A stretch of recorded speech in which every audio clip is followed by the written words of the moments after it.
In July of 1799, a group of French soldiers, rebuilding a crumbling fort in Egypt, uncovered a broken slab of black stone, half buried in the sand.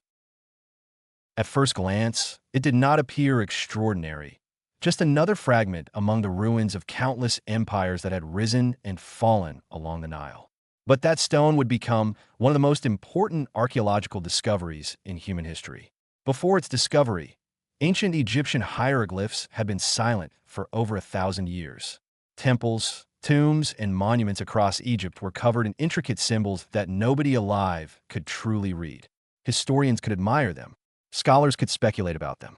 But the language itself, the voices of the ancient Egyptians, had effectively been lost to time. This discovery changed that.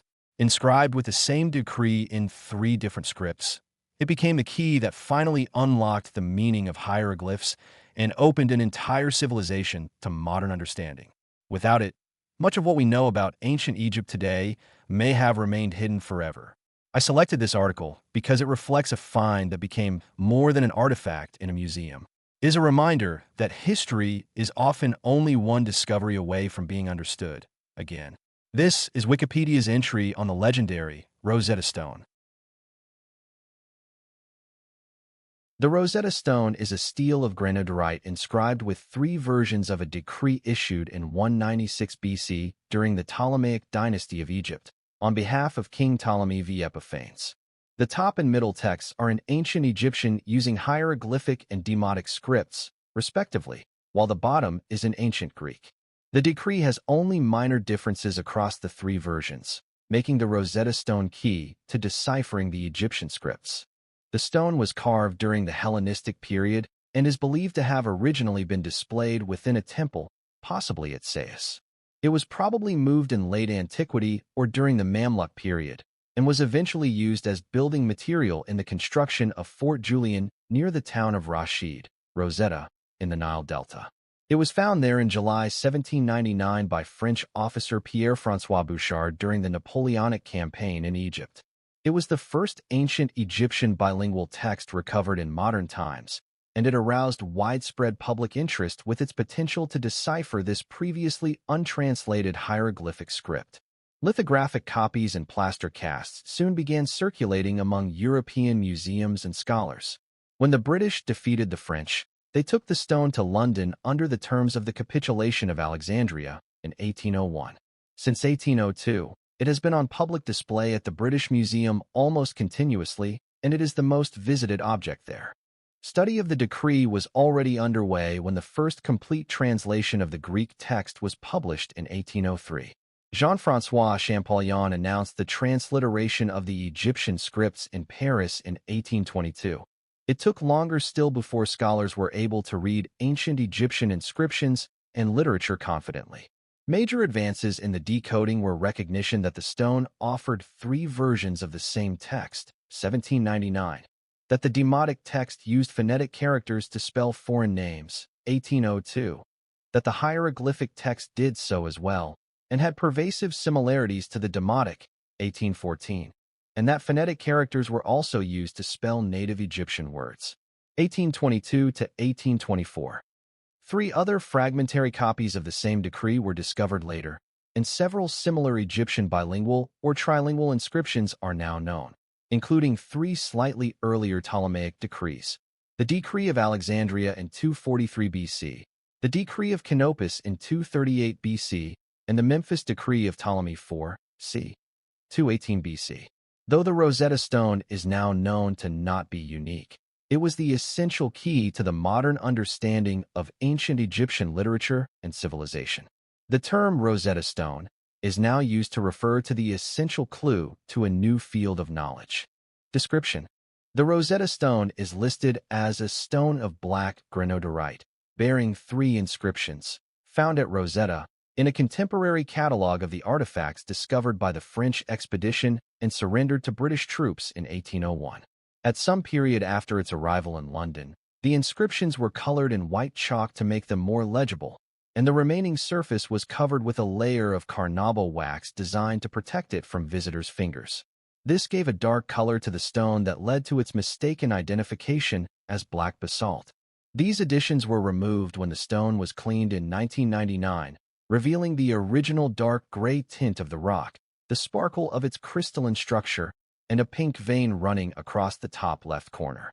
Comparisons with the Clem collection of Egyptian rock samples showed a close resemblance to rock from a small granodiorite quarry at Gebel Tingar on the west bank of the Nile, west of Elephantine in the region of Aswan.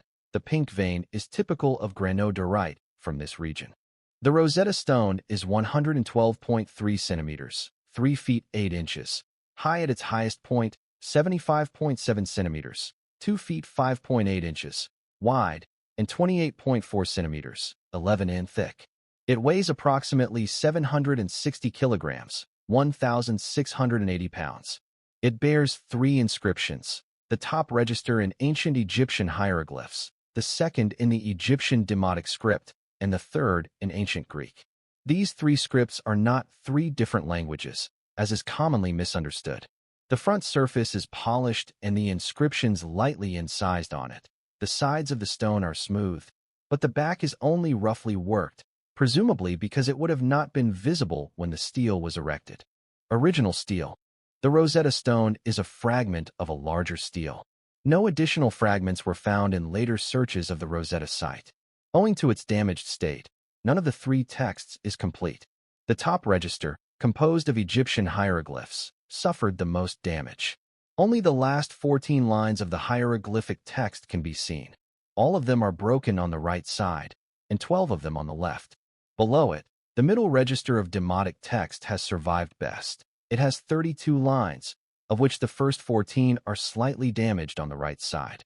The bottom register of Greek text contains 54 lines, of which the first 27 survive in full. The rest are increasingly fragmentary due to a diagonal break at the bottom right of the stone. Memphis Decree and its context. The stele was erected after the coronation of King Ptolemy V and was inscribed with a decree that established the divine cult of the new ruler.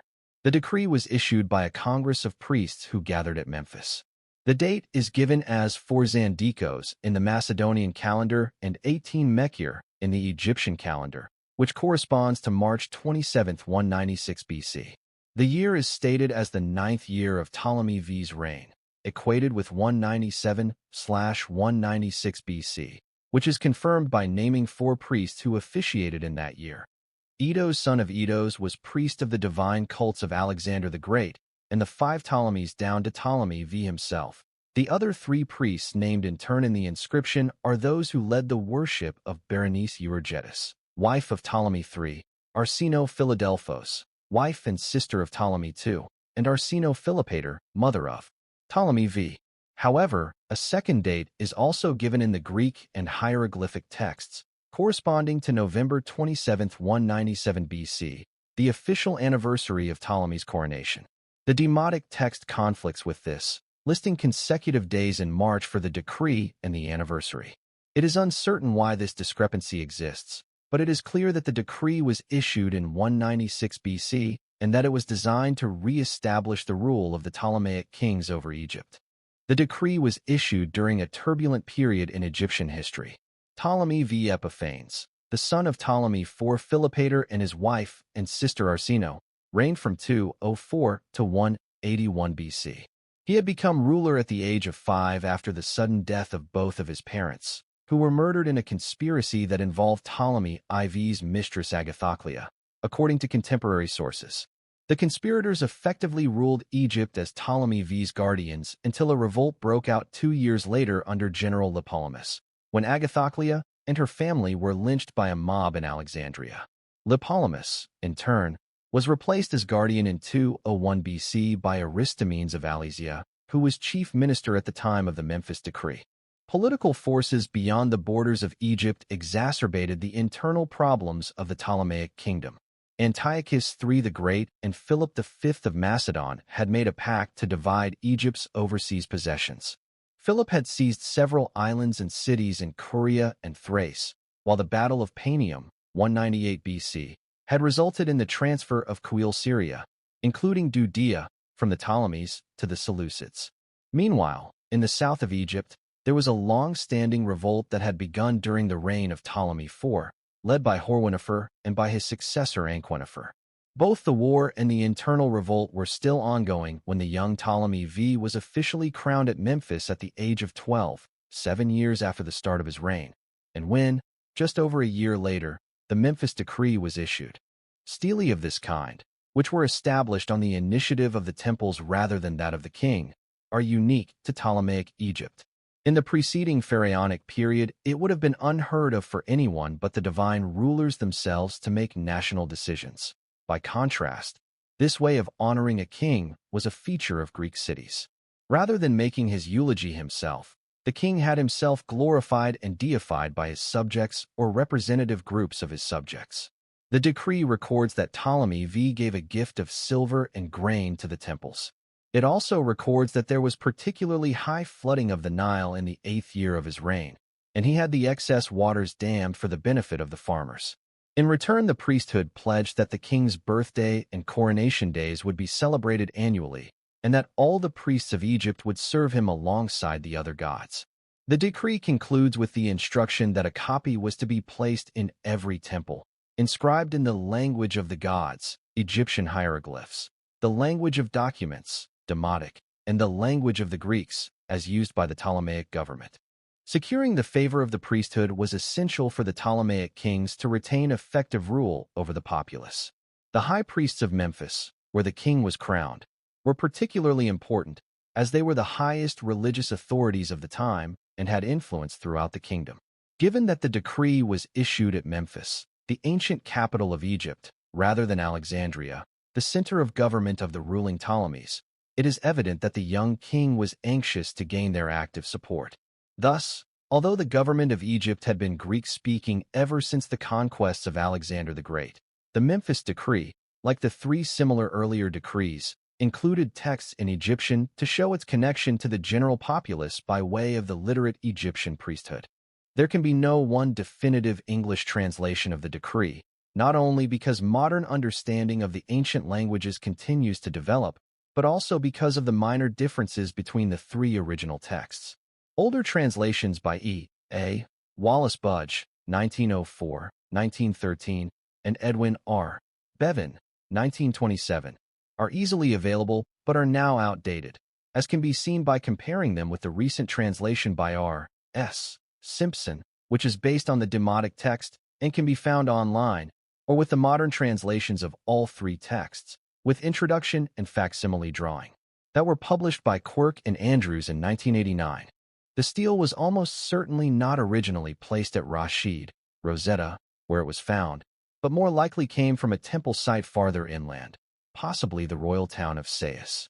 The temple from which it originally came was probably closed around AD 392 when Roman Emperor Theodosius I ordered the closing of all non-Christian temples of worship. The original stele broke at some point, its largest piece becoming what we now know as the Rosetta Stone. Ancient Egyptian temples were later used as quarries for new construction, and the Rosetta Stone probably was reused in this manner. Later, it was incorporated in the foundations of a fortress constructed by the Mamluk Sultan Kate Bey, c. 1416/18, 1496, to defend the Balbatine branch of the Nile at Rashid. There it lay for at least another 3 centuries until its rediscovery. 3 other inscriptions relevant to the same Memphis decree have been found since the discovery of the Rosetta Stone. The Nubera stele, a stele found in Elephantine and Nubtaha, and an inscription found at the Temple of Philae, on the Philae obelisk. Unlike the Rosetta Stone, the hieroglyphic texts of these inscriptions were relatively intact. The Rosetta Stone had been deciphered long before they were found, but later Egyptologists have used them to refine the reconstruction of the hieroglyphs that must have been used in the lost portions of the hieroglyphic text on the Rosetta Stone. Rediscovery.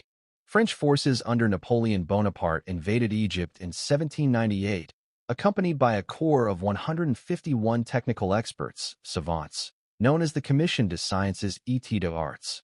On July 15, 1799, French soldiers under the command of Colonel de Hautpoul were strengthening the defenses of Fort Julian, a couple of miles northeast of the Egyptian port city of Rosetta, modern-day Rashid. Lieutenant Pierre-François Bouchard spotted a slab with inscriptions on one side that the soldiers had uncovered when demolishing a wall within the fort. He and d'Hautpoul saw at once that it might be important and informed General Jacques-François Monod, who happened to be at Rosetta. The find was announced to Napoleon's newly founded scientific association in Cairo, the Institut d'Égypte, in a report by commission member Michel Angelancret noting that it contained 3 inscriptions, the first in hieroglyphs and the third in Greek, and rightly suggesting that the 3 inscriptions were versions of the same text. Lancret's report, dated July 19, 1799, was read to a meeting of the Institute soon after July 25. Bouchard, meanwhile, transported the stone to Cairo for examination by scholars. The discovery was reported in September in Courrier de l'Égypte, the official newspaper of the French expedition. The anonymous reporter expressed a hope that the stone might one day be the key to deciphering hieroglyphs. In 1803, of the commission's technical experts devised ways to make copies of the texts on the stone. One of these experts was Jean-Joseph Marcel, a printer and gifted linguist, who is credited as the first to recognize that the middle text was written in the Egyptian Demotic script, rarely used for stone inscriptions and seldom seen by scholars at that time, rather than Syriac as had originally been thought. It was artist and inventor Nicolas Jacques Conti who found a way to use the stone itself as a printing block to reproduce the inscription. A slightly different method was adopted by Antoine Galland. The prints that resulted were taken to Paris by General Charles Dugois. Scholars in Europe were now able to see the inscriptions and attempt to read them. After Napoleon's departure, French troops held off British and Ottoman attacks for another 18 months. In March 1801, the British landed at Aboukir Bay. Monod was now in command of the French expedition. His troops, including the commission, marched north towards the Mediterranean coast to meet the enemy, transporting the stone along with many other antiquities. He was defeated in battle, and the remnant of his army retreated to Alexandria, where they were surrounded and besieged, with the stone now inside the city. Monod surrendered on August 30th, from French to British possession. After the surrender, a dispute arose over the fate of the French archaeological and scientific discoveries in Egypt, including the artifacts, biological specimens, notes, plans, and drawings collected by the members of the commission. Monod refused to hand them over, claiming that they belonged to the Institute. British General John Hely Hutchinson refused to end the siege until Monod gave in. Scholars Edward Daniel Clarke and William Richard Hamilton, newly arrived from England, agreed to examine the collections in Alexandria and said they had found many artifacts that the French had not revealed. In a letter home, Clarke wrote that, "We found much more in their possession than was represented or imagined." Hutchinson claimed that all materials were property of the British Crown, but French scholar Étienne Geoffroy Saint-Hilaire told Clarke and Hamilton that the French would rather burn all their discoveries than turn them over, referring ominously to the destruction of the Library of Alexandria. Clarke and Hamilton pleaded the French scholar's case to Hutchinson, who finally agreed that items such as natural history specimens would be considered the scholar's private property. Monod quickly claimed the stone, too, as his private property. Hutchinson was equally aware of the stone's unique value and rejected Monod's claim. Eventually, an agreement was reached, and the transfer of the objects was incorporated into the capitulation of Alexandria signed by representatives of the British, French, and Ottoman forces. It is not clear exactly how the stone was transferred into British hands, as contemporary accounts differ. Colonel Tompkins Hillgrove Turner, who was to escort it to England, claimed later that he had personally seized it from Monod and carried it away on a gun carriage. In a much more detailed account, Edward Daniel Clarke stated that a French officer and member of the Institute had taken him, his student John Cripps, and Hamilton secretly into the back streets behind Monod's residence and revealed the stone hidden under protective carpets among Monod's baggage. According to Clarke, their informant feared that the stone might be stolen if French soldiers saw it. Hutchinson was informed at once and the stone was taken away, possibly by Turner and his gun carriage. Turner brought the stone to England aboard the captured French frigate HMS Egyptian, landing in Portsmouth in February 1802. His orders were to present it and the other antiquities to King George III. The king, represented by War Secretary Lord Hobart, directed that it should be placed in the British Museum. According to Turner's narrative, he and Hobart agreed that the stone should be presented to scholars at the Society of Antiquaries of London, of which Turner was a member, before its final deposit in the museum. It was first seen and discussed there at a meeting on March 11, 1802. In 1802, the Society created 4 plaster casts of the inscriptions, which were given to the universities of Oxford, Cambridge and Edinburgh, and to Trinity College Dublin. Soon afterwards, prints of the inscriptions were made and circulated to European scholars. Before the end of 1802, the stone was transferred to the British Museum, where it is located today. New inscriptions painted in white on the left and right edges of the slab stated that it was captured in Egypt by the British Army in 1801 and presented by King George III. The stone has been exhibited almost continuously in the British Museum since June 1802. During the middle of the 19th century, it was given the inventory number EA 24, EA standing for Egyptian Antiquities.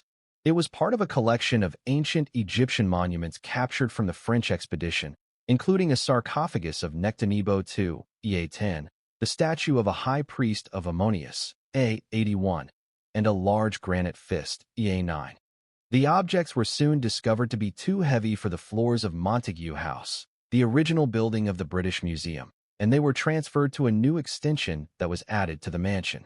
The Rosetta Stone was transferred to the Sculpture Gallery in 1834 shortly after Montague House was demolished and replaced by the building that now houses the British Museum.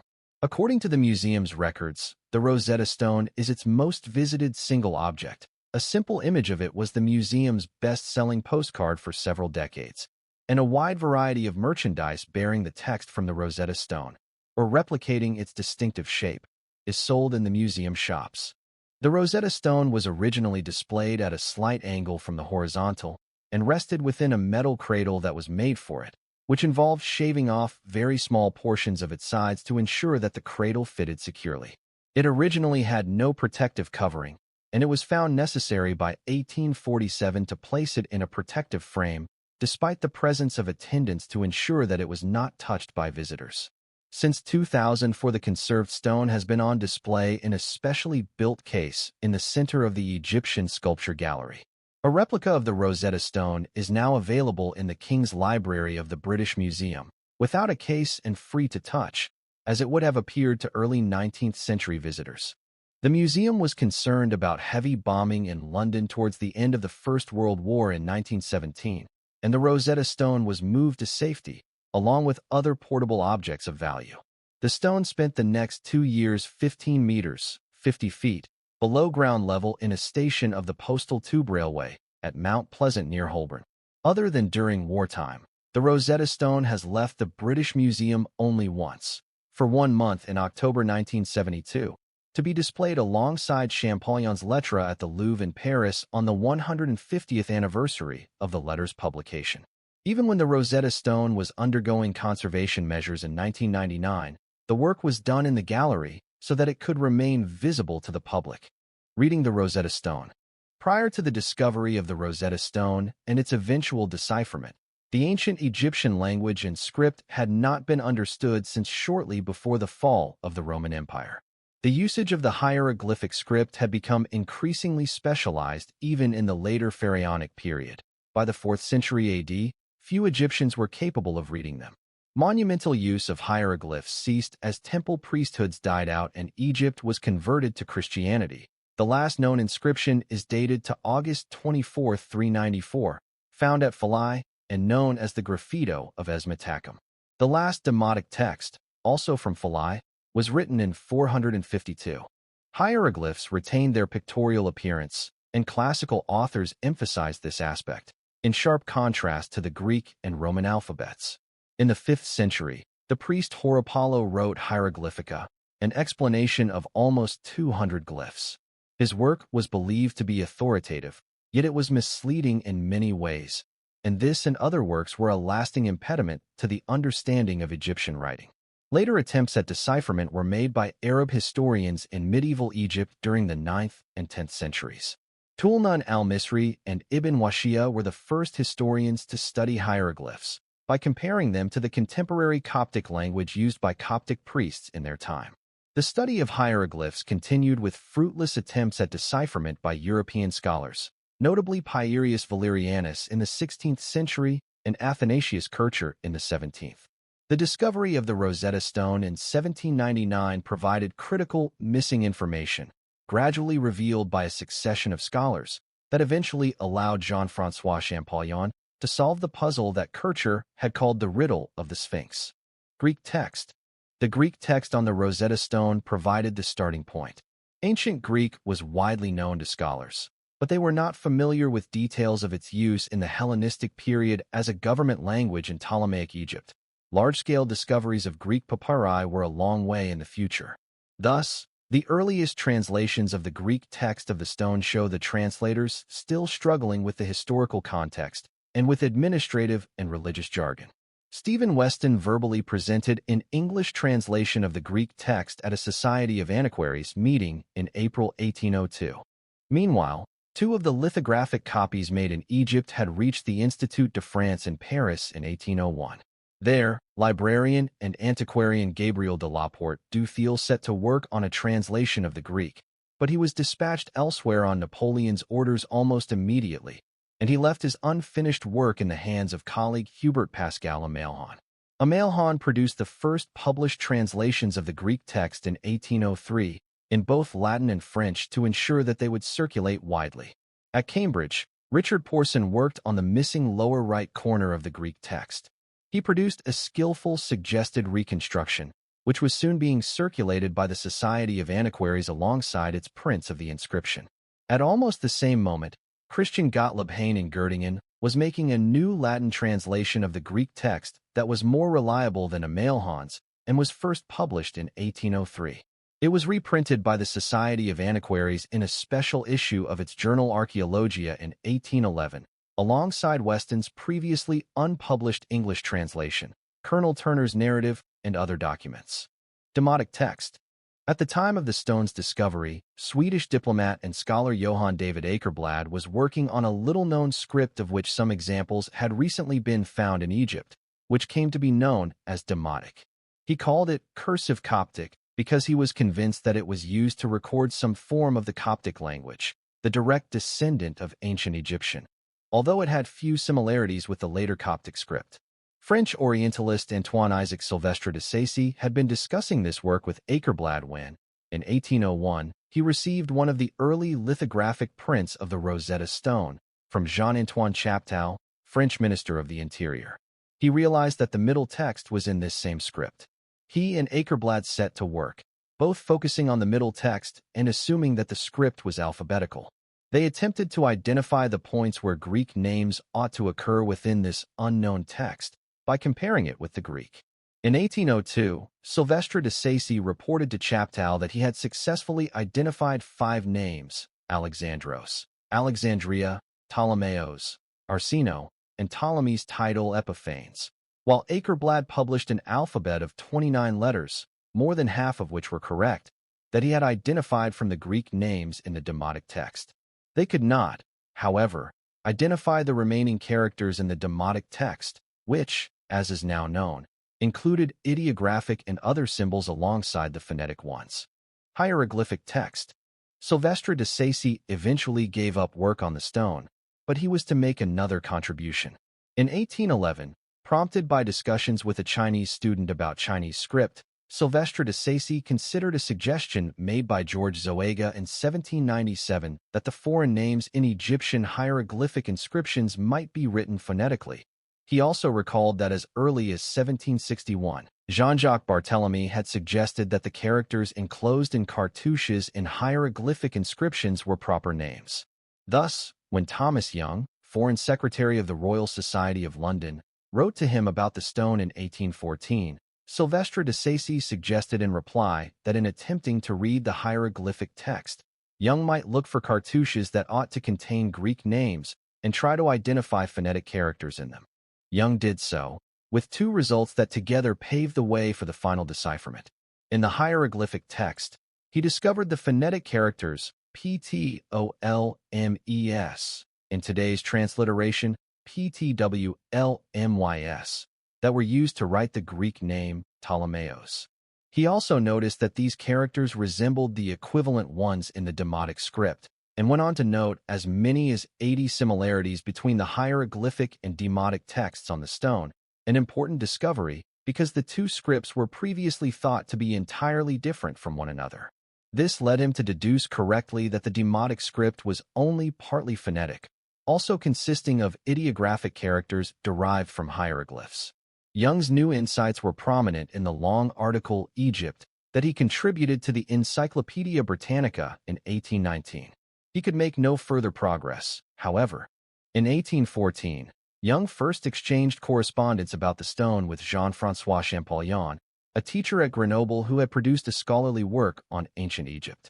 Champollion saw copies of the brief hieroglyphic and Greek inscriptions of the Philae obelisk in 1822, on which William John Banks had tentatively noted the names Ptolemaeos and Cleopatra in both languages. From this, Champollion identified the phonetic characters K-L-E-O-P-A-T-R-A in today's transliteration QLIWP3D R3.T. On the basis of this and the foreign names on the Rosetta Stone, he quickly constructed an alphabet of phonetic hieroglyphic characters, completing his work on September 14th and announcing it publicly on September 27th in a lecture to the Académie Royale des Inscriptions et Belles Lettres. On the same day, he wrote the famous Lettre Am. Dacer to Bon Joseph Dacer, secretary of the Academy, detailing his discovery. In the postscript, Champollion notes that similar phonetic characters seem to occur in both Greek and Egyptian names, a hypothesis confirmed in 1823, when he identified the names of pharaohs Ramesses and Thutmose written in cartouches at Abu Simbel. These far older hieroglyphic inscriptions had been copied by Banks and sent to Champollion by Jean-Nicolas Huet. From this point, the stories of the Rosetta Stone and the decipherment of Egyptian hieroglyphs diverge, as Champollion drew on many other texts to develop an ancient Egyptian grammar and a hieroglyphic dictionary, which were published after his death in 1832.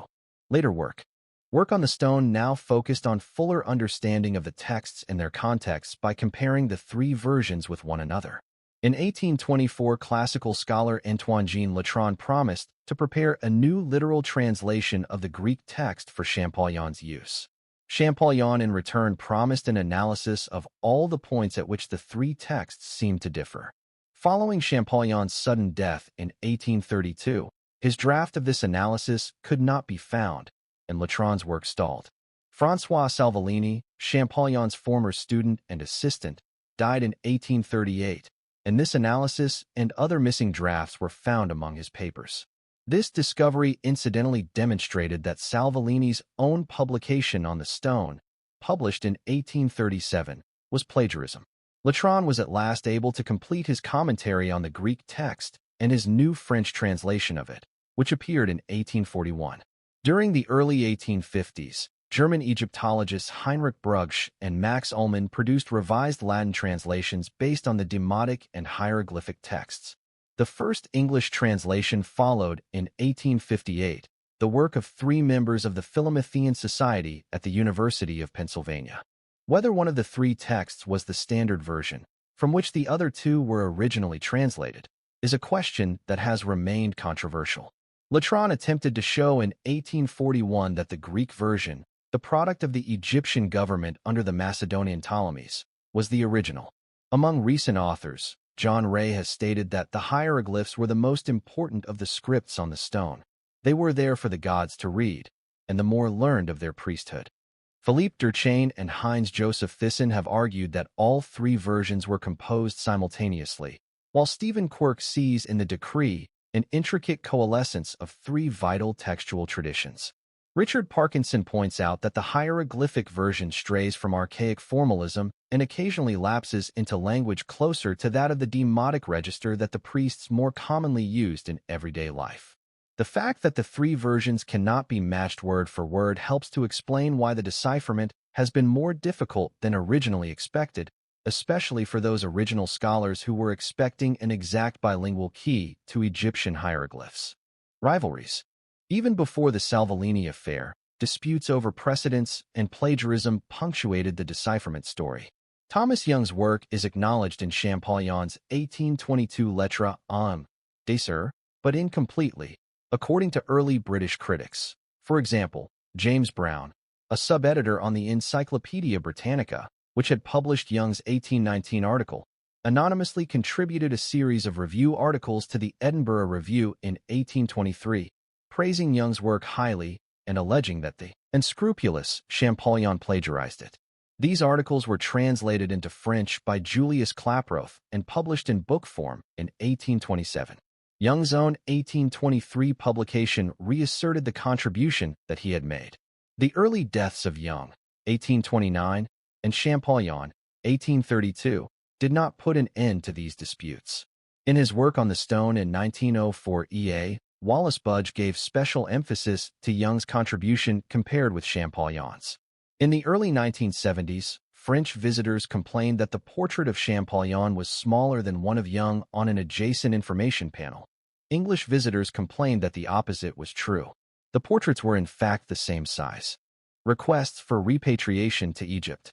Calls for the Rosetta Stone to be returned to Egypt were made in July 2003 by Zahi Hawass, then Secretary-General of Egypt's Supreme Council of Antiquities. These calls, expressed in the Egyptian and international media, asked that the stele be repatriated to Egypt, commenting that it was the icon of our Egyptian identity. He repeated the proposal 2 years later in Paris, listing the stone as one of several key items belonging to Egypt's cultural heritage, a list which also included the iconic bust of Nefertiti in the Egyptian Museum of Berlin, a statue of the Great Pyramid architect Himinu in the Römische Palace Museum in Hildesheim, Germany, the Dendera Temple Zodiac in the Louvre in Paris, and the bust of Enkhaff in the Museum of Fine Arts in Boston. In August 2022, Zahi Hawass reiterated his previous demands. In 2005, the British Museum presented Egypt with a full-sized fiberglass color-matched replica of the stele. This was initially displayed in the renovated Rashid National Museum, an Ottoman house in the town of Rashid, Rosetta, the closest city to the site where the stone was found. In November 2005, Hawass suggested a 3-month loan of the Rosetta Stone, while reiterating the eventual goal of a permanent return.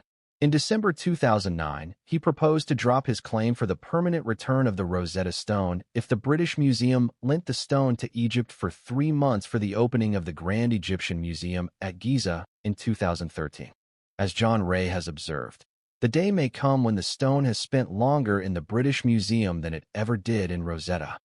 National museums typically express strong opposition to the repatriation of objects of international cultural significance, such as the Rosetta Stone.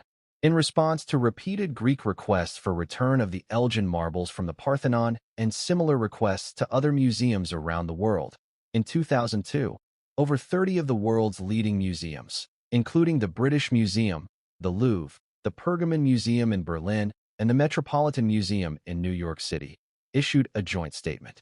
Objects acquired in earlier times must be viewed in the light of different sensitivities and values reflective of that earlier era.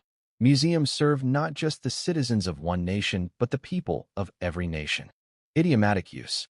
Various ancient bilingual or even trilingual epigraphical documents have sometimes been described as Rosetta Stones, as they permitted the decipherment of ancient written scripts. For example, the bilingual Greek Brahmi coins of the Greco-Bactrian king Agathocles have been described as little Rosetta Stones, allowing Christian Lassen's initial progress towards deciphering the Brahmi script, thus unlocking ancient Indian epigraphy. The Behistun inscription in Iran has also been compared to the Rosetta Stone, as it links the translations of 3 ancient Middle Eastern languages, Old Persian, Elamite, and Akkadian. The term Rosetta Stone has been also used idiomatically to denote the first crucial key in the process of decryption of encoded information, especially when a small but representative sample is recognized as the clue to understanding a larger whole. According to the Oxford English Dictionary, the first figurative use of the term appeared in the 1902 edition of the Encyclopedia Britannica relating to an entry on the chemical analysis of glucose. Another use of the phrase is found in H.G. Wells's 1933 novel The Shape of Things to Come, where the protagonist finds a manuscript written in shorthand that provides a key to understanding additional scattered material that is sketched out in both longhand and on typewriter. Since then, The term has been widely used in other contexts. For example, Nobel laureate Theodore W.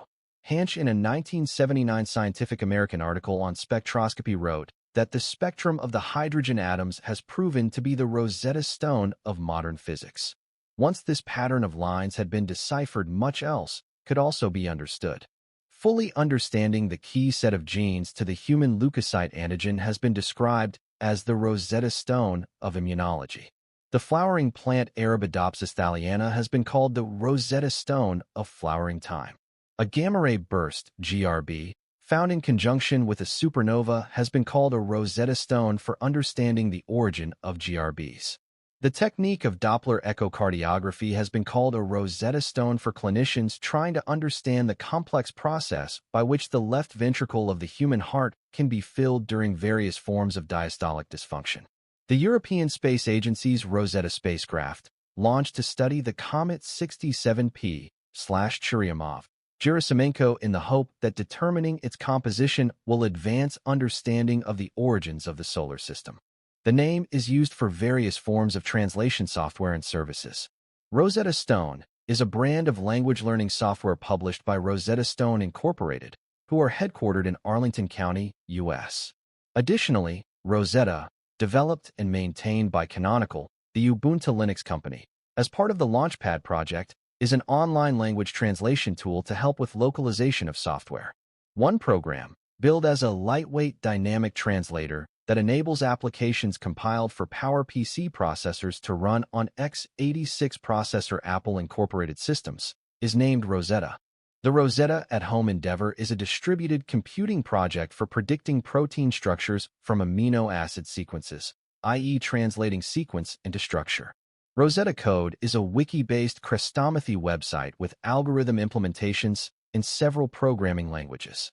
The Rosetta Project brings language specialists and native speakers together to develop a meaningful survey and near-permanent archive of 1,500 languages in physical and digital form, with the intent of it remaining useful from AD 2000 to 12,000.